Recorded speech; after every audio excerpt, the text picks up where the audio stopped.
Let's review the injection marks for treating Zoe in her lower face, in particular for the DAO and the Nefertiti lift. If I get her to activate her DAO, you can see the mouth corners go down, and you can also see a visible bulge of the muscle. And the DAO is often palpable. If you can palpate the muscle, it's ideal because it aids in accurate placement of the mark.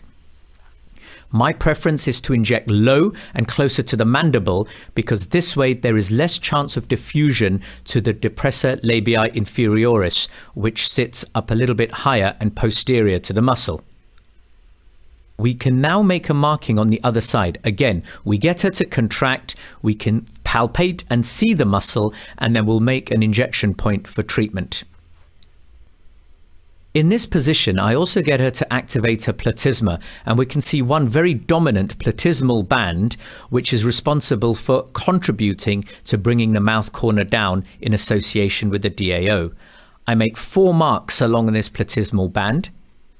Finally, there is also a cervical component of the platysma, which is responsible for dragging over the soft tissue over the jaw and blunting the jawline. I'm taking a reference point as a line continuing down from the nasolabial fold, and I will make 4 little marks along the jawline in which to inject the botulinum toxin. This will target the cervical platysma. Let's begin by treating the DAO. We inject the needle inferiorly and aiming laterally and very superficially. And my starting dose here is 2 units. I will continue treating Zoe on her left side. We move on to the platysma muscle treatment.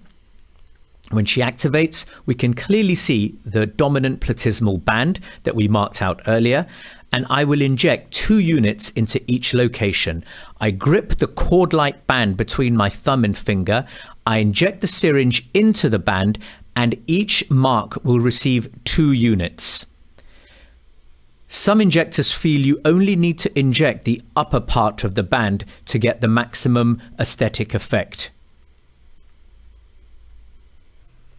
Finally, we move on to treating the cervical platysma. I just draw the skin down, I insert the needle just subdermally, and we will inject 1 unit at each of these 4 locations. I noticed that my needle and syringe had become just a little bit sticky, so to avoid over-injecting, I used 2 hands for the first injection point.